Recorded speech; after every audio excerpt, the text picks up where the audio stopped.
Warning, listening to Unleash Your Genius can be good for your health. Symptoms may include looking and feeling better, More energy, healthier kids, and increased productivity. Unleash Your Genius podcast brings you the science, art, and philosophy of health, wellness, Epigenetics, and lifestyle. Welcome to the Unleash Your Genius podcast. I'm Dr. Brian. Thank you for spending this time with us. My guest today is David Gregory. David is the founder of Rebel Male, a UK company which helps guys rediscover their health, their identity, and their purpose through online coaching and training. David's got a passion for health and fitness, and he's a Primal Health Coach through Mark Sisson's Primal Blueprint. He's also football mad. He's a proud father, and he mixes all this together with his day job as a full-time engineer. All right. Hey, David. Welcome to the Unleash Your Genius podcast. Hey, Brian. How are you doing today? I'm great, thank you. Hey, look, I know I've introduced you already. Can you tell us a little bit more about yourself? Yeah, sure. Okay, so I'm currently a full-time employment. I'm an engineer. I'm with a global automotive manufacturer. They've done great things for me over the past, 20 years now. I've lived in Germany, Brazil, currently working in the UK, but I can't complain with the great service that that company has provided me. I'm also a part-time entrepreneur as well. I don't get much time for it, but I've got a new brand. It's called Rebel Male. I'm sure we'll dig into that as we progress through this podcast. But the whole purpose of Rebel Male is about helping guys, not too dissimilar from myself, to become better versions of themselves, whether that's through health, fitness, they're upset with their job, crap relationships, whatever, just becoming a better version of themselves, especially for those guys that are, 30, 35 plus, who are looking for something that little bit better than what they're doing at the moment. Right.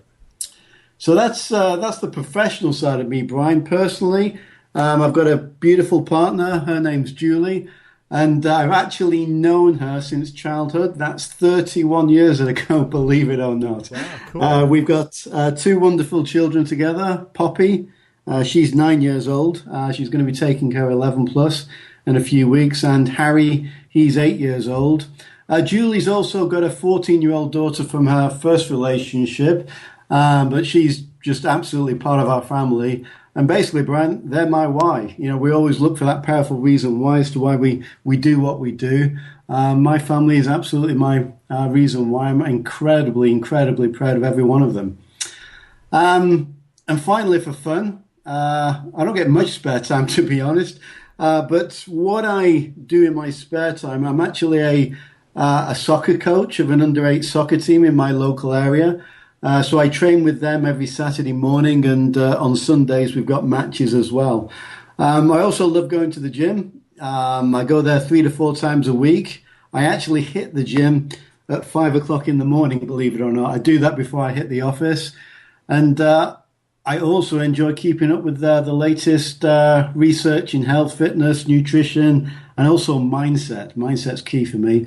I'm a bit of a geek when it comes to all those kind of things. In my previous existence, I've got a PhD in chemistry as well. So I've got a pretty varied background. I'm pretty passionate about everything I do. We only give them one chance to be the best of who we are, and I give every minute of every day everything I've got. So yeah, that's me in a nutshell, Brian. Awesome. So where are you from? Where do you live now? Okay, so I actually live in the northwest of London, a place it's in Buckinghamshire. The place is called Long Crendon. I'm originally from the northwest of England, a town called Bolton, just north of Manchester. Yeah, I still got a northern accent, as most British people will tell if they're listening to this. I've sometimes tried to lose it because the old Southerners, they couldn't understand me when I first moved down here 20 odd years ago. But I've been unable to do that, and I'm proud of where I'm from, and it's helped me become who I am. Right. Awesome. Hey, so let's talk about Rebel Male for a moment. Tell me about that. Yeah, sure. Yeah, so it's an interesting concept. I've been engaged with the whole online marketing side of life probably 6-7 years now. I initially had a a website that was focused on English language training. I had an online program there. And it was a five-figure business. It was profitable. But I'm no English teacher, far from it. It just seemed like a good idea at the time.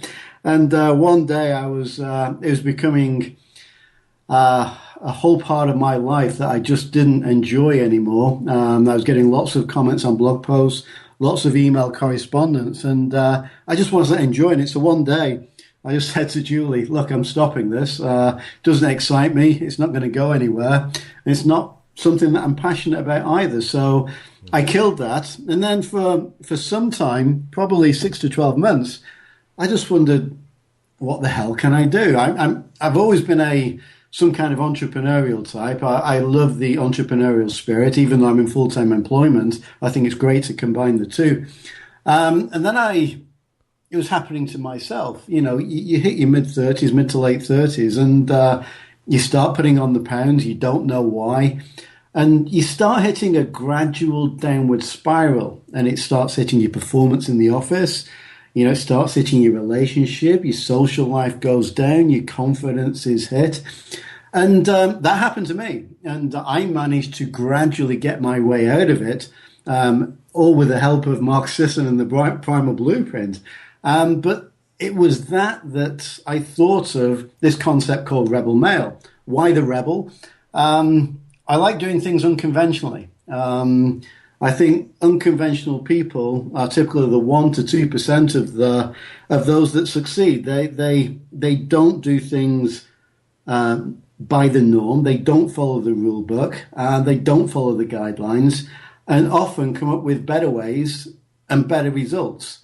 And that, plus the concept of the male, rebel male, I just thought it was a great concept for helping guys become a better version of themselves. So that idea has been an idea for probably 2 years now. It's only been over the past 2 to 3 months that I've started, developing the website, posting the blog posts, and actually want to start some online coaching as well around the primal fitness side of the business as well. So, yeah, I'm really excited about what Rebel Male could provide. Early doors yet, but we'll see how it progresses as we move forward.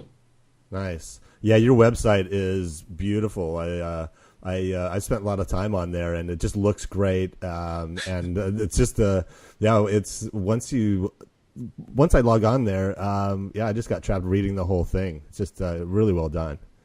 Wow, thanks, Brian. I appreciate that. Now I've got to say, I'm not proud of saying this. It's all my own work as well.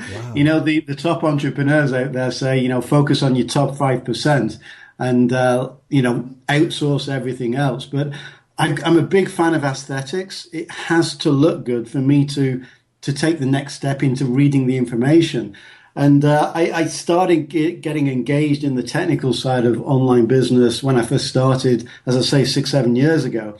And I've never backed off from then. So I understand the technical side of creating a website, autoresponder business, etc. I'm quite excited by the whole thing. So, yeah, I love the look of the website. It's different to a lot of what you typically see out there. But what's more important to me is the message getting across to the readers, hopefully, driving them to make the change that they want to make in their lives. Yeah, it definitely spoke to me. And I'm impressed. I thought you would have sourced all of that out. You did most of that yourself. Wow. I did all of it myself. Yes. Did you learn as you go, or did you have that kind of, I don't know, WordPress background or computer website background at all? I've just learned as I've gone along. I am pretty analytical. When I was at school, mathematics was my favorite subject. And then I eventually went into chemistry, got a PhD in chemistry. So as I said before, I'm a bit of a geek. I love all things technical, and that's not necessarily great for an entrepreneurial career, but I like getting engaged. I like getting lost in the technicalities of stuff like, let's call it Primal Blueprint, the book, or the course.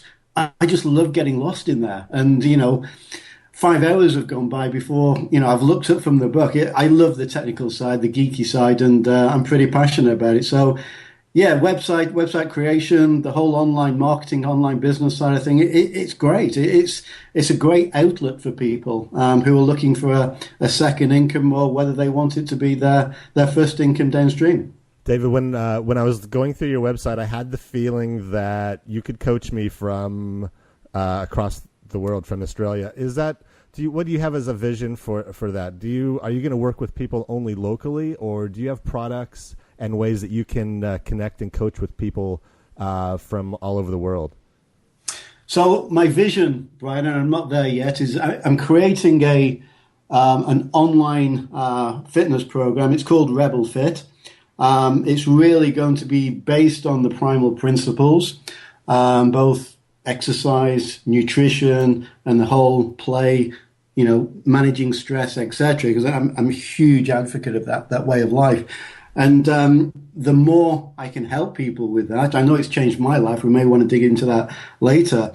I want to share my message across the world. So locally, yes, I've already helped one or two guys locally, but my vision is to do this globally online through online one-to-one coaching, but also having lower priced products as well that people can download both in PDF, book version, and also videos online as well. Both workouts, nutrition guides, and things like that. David, I want to let's use our imagination for a moment. You've been invited to speak in front of a large group of people who are just about to do a 12-week challenge, like you're talking about: eating right, exercising, mindset. What are 3 things that you would want to cover in that speech to these people, and that would give them the best chance of success, and why? Interesting. Okay, so if I was doing the keynote here, Brian, I would focus on these 3 things. Number 1, which was absolutely life-changing for me, was quitting sugar, quitting grains. In my early 20s or throughout my younger life, I was very much a high-carb, low-fat guy, and that worked for me then. I was exercising a lot, and I was able to manage that side of my health and still remain remarkably lean. But as I got older, and I see this with a lot of people, too much sugar and the whole grain-based diet that we have in the Western world is it's literally a killer. And just eliminating that from one's diet is it's a game changer. It's a life changer. So that's my number 1. And I would recommend that to anybody, whether I'm standing in front of 1,000 people giving a keynote, or if I'm just passing a stranger in the street. It is absolutely pivotal. Number 2 is get moving. Again, we're in a society that sits on its butt most of the time, whether we're in the office or when we come home, and we just don't do the simple things anymore. We don't walk. We don't walk to the bus stop.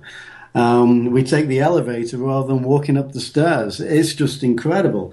And, moving often, whether it's walking, whether it's sprinting, or doing some body weight resistance exercises, they're absolutely key for me. Not does it just improve your body, it improves your mind as well. It gives you absolutely clarity of thought and the way you feel about yourself. So get moving is number 2 for me. And the third thing, I think you've already mentioned it, is mindset. Mindset is absolutely everything. And, people say, fat loss, weight loss, whatever you want to call it, what's it down to? Is it more nutrition, or is it more down to exercise? To me, it's 100% mindset. And you have to be coherent. You have to be mindful every single minute of every day. You have to be conscious of every single choice that's coming your way. Whether it's, as I say, on the exercise front, do I take the bus or do I do the walk? Do I take the stairs or do I take the elevator?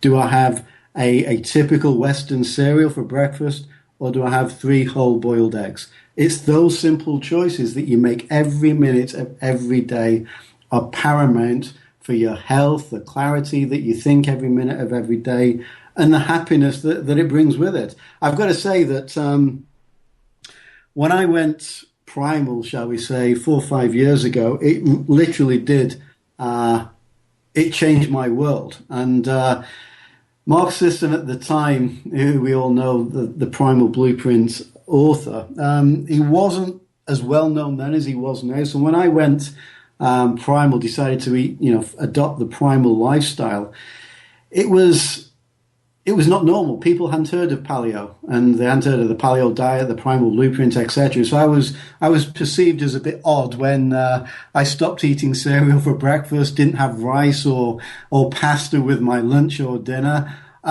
But it just changed my life. My headaches went away. The excess fat that I had went away. The aches and pains that I had in my body, especially my Achilles, went away. It literally was life-changing. So let's just repeat. Stop eating sugar and grains. That's number one. Get moving's number two. But focusing on that mind daily is absolutely pivotal to one's success. So those are my top three, Brian. Where would I start if I wanted to get my mindset right? Well, here's a good example. Most people talk about self-sabotage, that everyone's prone to self-sabotage. You eat well for 7 days, you're eating clean for 7 days, and then for whatever reason, you have a pizza. Most people would say that's self-sabotage. Self-sabotage, when you think about it, does not exist. Self-sabotage, by definition, means the deliberate and willful destruction of something. And nobody in their right mind is going to follow that. Self-sabotage doesn't exist. Basically, what that person is doing by eating the pizza is they're going to something. They want to they want to get back to their normal habits. They want to get back to the liking of something. They want to get back to their comfort zone. The 7-day diet thing is something they're not enjoying. And that's why they end up, in inverted commas, self-sabotaging. They're moving away from the diet and they're going back to their norm. That's the brain working. They're going from the human brain, the front neocortex, and they're going back to the reptilian brain. And the reptilian brain is where all the emotions exist. And the more we can keep our mind within the human mind and away from the emotional mind, whether it's the mammalian or the reptilian brain, the more we can work and start to deliver on the results that we want as an individual. Nice. That leads us into my next question about, the podcast is Unleash Your Genius. It's about breaking those chains that really have been placed on our health due to our modern lifestyle. And like you mentioned, changing our habits and our lifestyle can be it can be difficult at times. Can you describe like a time that you struggled in changing your lifestyle at all? Well, yeah, I'm absolutely going to hit you with it. It's eliminating the grain. I found it really difficult. You're faced with grain-based products everywhere you look. Both in the house, in the office, in the kitchen, in the cereal, in the cupboards, wherever, and eliminating that when you've got a family that is focused on eating pasta or bread, that's really difficult. And it took me a long time to do it. Every morning I used to wake up, and the first thing 90% of the population probably do is eat breakfast cereal, and not to do that. That took my mind some time to adapt to. And again, that's the habit creation thing. And I wanted something. I wanted a better experience. And I could see that avoiding grain-based products would take me to that better experience. And that's where it's not willpower anymore, because willpower doesn't work. Willpower will ultimately fail you. What it is discipline. Discipline because you want something, it's part of what you want. That discipline will help you form the habits. And yeah, it's more than 30 days, I've got to say, Brian. It's probably 3 to 4 months I was able to eliminate the grain from my diet. But why did I do it? I was getting to a point in my life, late 30s, where I was getting a lot of stress-based headaches. I thought it was just stress related from the office, but I realized that quite fortuitously, I would say, that when I didn't eat bread or any wheat or grain, I started to feel clearer in the head, and I started doing the research around that, and I came across Mark's Daily Apple, from Mark Sisson. It was just like a breath of fresh air that what I'd fallen into, there was actually research behind it suggesting that it could work as well. So that's why I eliminated the grain. It was difficult to do, but it changed my life. The headaches were gone, the aches and pains were gone. I was able to think with clarity again. And my sleep was so much better as well. That was amazing. I hit the pillow, I was asleep within 5 minutes, and I didn't wake up again until the morning. And the best thing was I lost about 40 pounds of weight in the process. So to me, giving up the grain, that was a big one for me. Nice. Hey, a lot of people say when they give up carbs and grains that, they go through a brain fog and they really struggle they maybe get some of these symptoms like headaches and lose sleep. And did you go through anything like that? I mean, when you gave them up at first, did you have like a withdrawal, or I think some people call it the carb flu? Interesting. So when I gave up the grain, no, I didn't. But I think people have different sensitivities, don't they? When I gave up sugar, and I gave it sugar up at the same time as I gave up caffeine. I'm back on caffeine now, but sugar-free. I gave up I gave up caffeine because I wanted to give sugar up. I had 2 lumps of sugar in every cup of coffee that I drank. And I'd given up the grain, and I really wanted to clean up my diet once and for all. So I gave up caffeine and gave up sugar concurrently. And that was, I had massive, massive withdrawals from that. I think it was a combination of sugar, and it was a combination of the caffeine as well. But I stuck with it. This was something that I wanted again. I was really disciplined in the approach. And yeah, I went through 4 days of hell. I chose a Friday evening to give up, so I didn't have to face the office on the Saturday or the Sunday morning. But yeah, I went through a really bad weekend, and a Monday and a Tuesday. But boy, was it worth it. It absolutely was worth it to be able to sleep with that clear head, to wake up with that clear head, to think with that clear head. It was not a nice feeling going through that withdrawal, but I absolutely recommend it to anybody. So that would, nice. It takes discipline, right? Yeah, absolutely discipline. But I'm very much a towards motivation kind of guy. So it wasn't me giving something up. To me, it was, I knew there was a better way at the end of it from the research that I'd done, and I wasn't feeling that great within myself, with the headaches, with the pain, the lack of confidence because I was overweight, etc. I really wanted to move towards something, and it was that discipline that helped me move towards it. So if somebody let's say I feel like I lack discipline, I should focus on the end in mind. Is that what you mean by discipline, or do you have a different way of looking at it? No, I think, there's 2 types of people. There's the away from motivated people, and there's the towards motivated people, going from the pain towards the happiness, shall we say, the positive end goal. I'm very much a move towards kind of person. But the discipline, going back to the discipline side of things again, discipline to me and self-control, you'll only ever be successful with discipline or self-control if you see the value in that change of behavior. So with the value, I could see the end result. So for me, the discipline was always going to work. Now, yes, once or twice you fall off the wagon for whatever reason, because the habit's not been fully formed. But it's the discipline, because you're seeing the value of the end result, that will ultimately create the habit which will drive you towards that end goal. Willpower, on the other hand, it's just like a muscle. We've all heard it recently. And willpower, my definition of willpower, it makes you do shit you really don't want to do. So if you focus on willpower, I don't want to eat the pizza that's in front of me. I don't want to eat the pizza in front of me. You'll give in. You don't not want to eat that pizza. Whereas discipline, on the other side hand, is something completely different. With discipline, you see the value of what you're looking towards.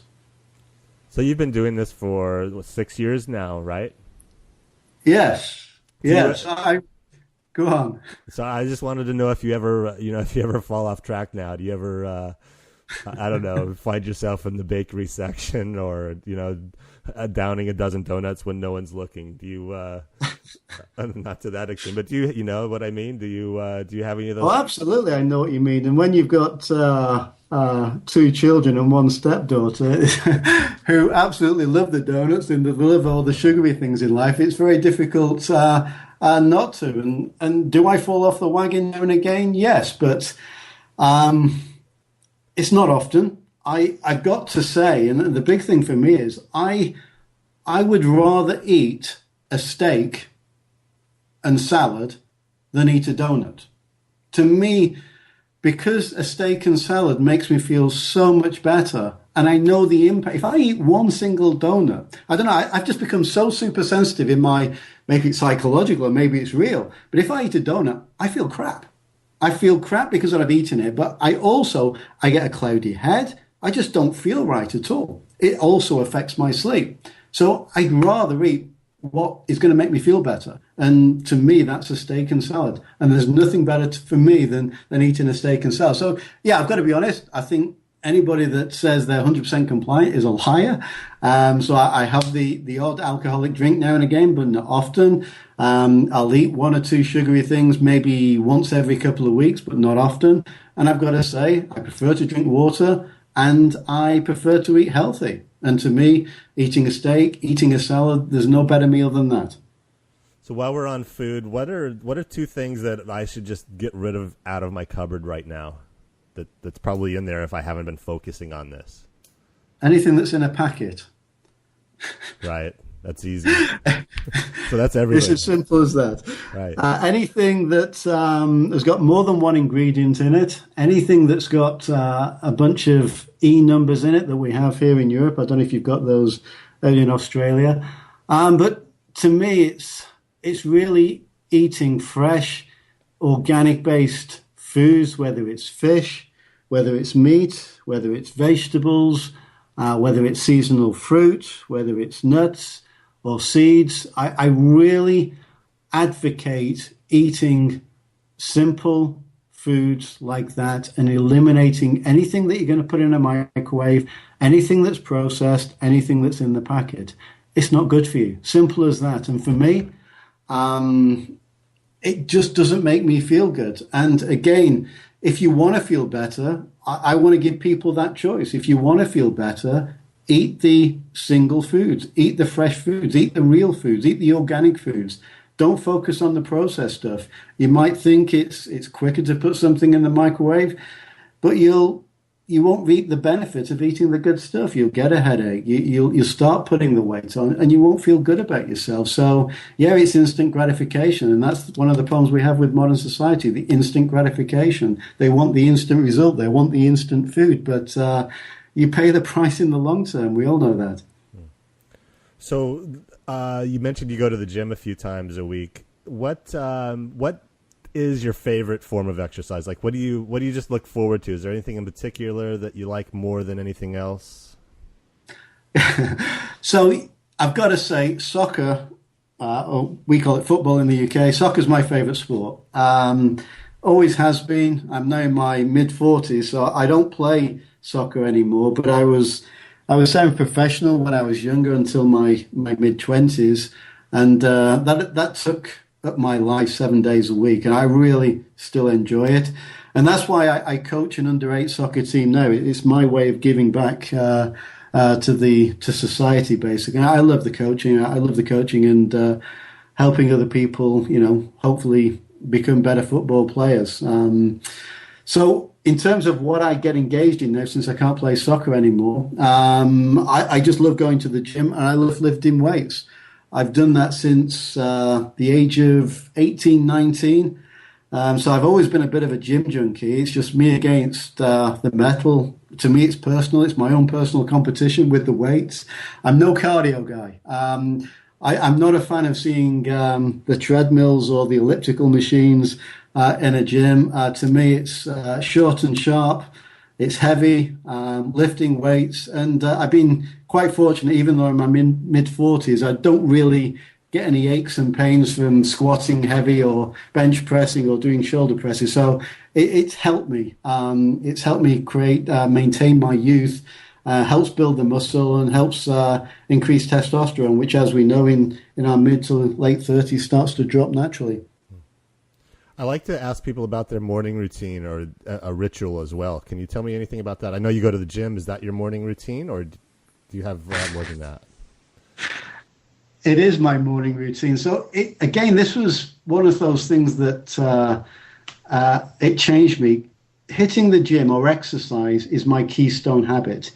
If I exercise, everything else will be positive, whether it's my mood, my energy, my productivity, how I talk to Julie.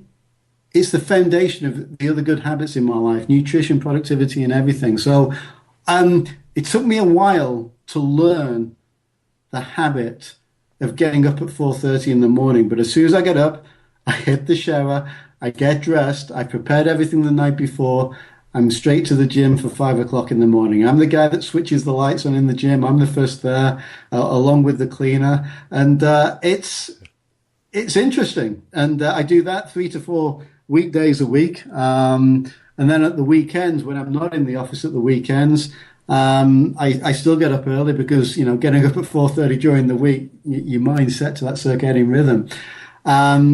I get up probably 6:30, 7, and then I have a coffee, get into the shower, and then hit the training, football training, and whether it's on a Saturday soccer training or on a Sunday, the soccer match. So to me, every day of the week, 7 days a week, starting the day with exercise, it sets me up for the rest of the day.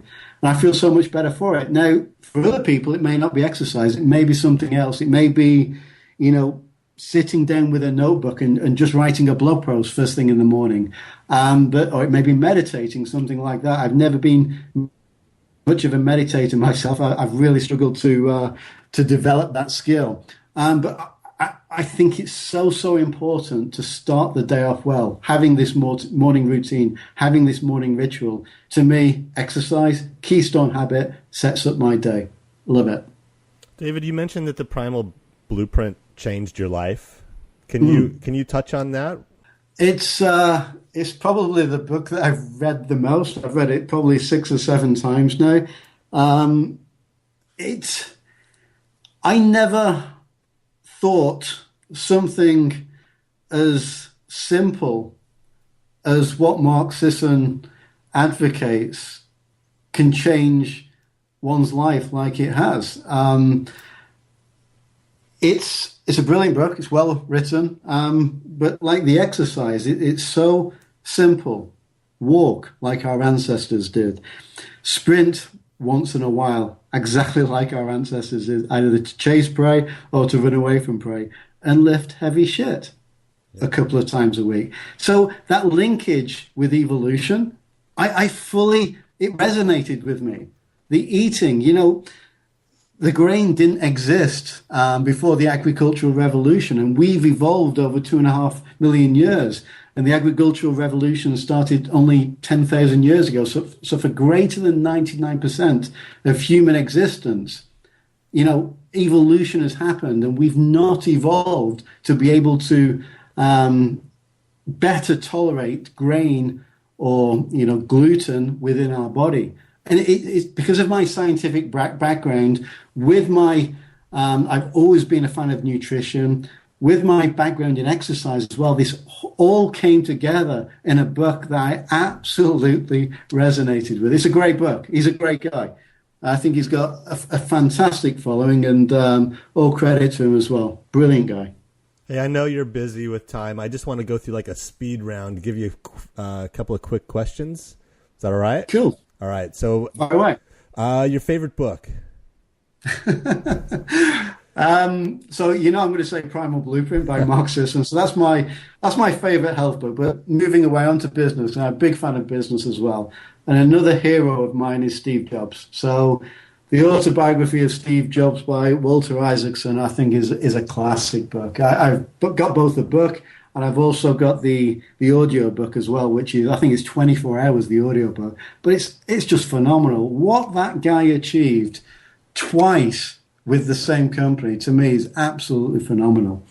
And then from a personal development perspective, it's a book by a friend of mine called Dan Meredith. He's an entrepreneur from the UK, and it's a book that he's just launched. It's called How to Be, and I won't swear, awesome. How to Be effing awesome. So you'll get the gist of it. But it's a very simple book about how to be selfish, how to be this, how to be that. And it really makes it simple, such that, we spend so much time starting new online programs, getting mentors, getting coaches, and we often forget about the simple stuff. We often forget about how to get the shit done, how to do the work. And it's a brilliant but simple book that really lays that out quite nicely. Sounds like a rebel male. He absolutely is. I read the book, actually. I thought, Dan, you've got all my ideas in your book. David, the best advice you've ever received. I've got to go back to my mate Dan, Dan Meredith. And he said this to my face, and he said it in the book. It's get over yourself. Simple as that. Get over yourself. Pride often screws us up. Pride stops us doing stuff. Pride stops us asking for help. It stops us speaking at a live event. It may stop us, me and you having this podcast right now. It stops people starting their online business. It stops people following their passion in life. And we often worry about the outcome. We're in fear of the outcome. And Dan's advice is get over yourself, Dave. Just get over yourself. Get it done. And be rest assured that what ultimately happens isn't going to be as bad as what fear has made it to be. What's the worst that can happen? If there's something you've been putting off in life, just go do it. David, is there a question that I should have asked you that I haven't? That's a good one. There's quite a few that you could have asked that you haven't. But this is a question that... it comes from Dan Sullivan, the strategic coach. You may have heard of him. Yeah. It's if we're having this discussion 3 years from today and you are looking back over those 3 years, what has to have happened in your life, both personally and professionally, for you to feel happy with your progress? I think it's a beautiful question. Do you have an answer? This is a great question if you're a coach. You want to make Rebel Mail a success. If it is, great. If it's not the end of the world. But I really want to give it everything that I've got, because I really want to serve guys just like me and really help them see a better way. If that brings revenue in, fantastic. And hopefully that will help me support what I want to do with my family life and professional life as well. How can these guys get in touch with you?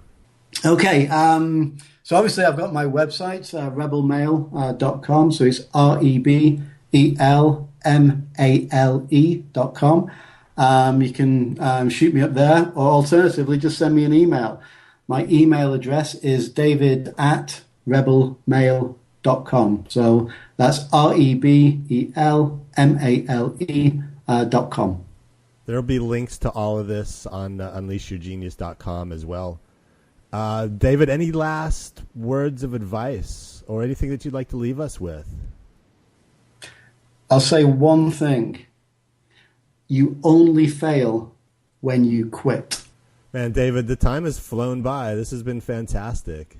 Hey, I've really enjoyed it, Brian. You've really asked some thought-provoking questions and got me thinking quite a lot. So really enjoyed the time together, Brian. Thank you. Thanks so much for listening to Unleash Your Genius with your host, Dr. Brian Peterson. For more great content and to stay up to date, visit unleashyourgenius.com. We'll catch you next time. Hey, what's up? I hope you guys liked this episode. And if you did, I would really appreciate it if you would subscribe. And most importantly, give us a review and give us a 5-star rating too, please. All right, see ya.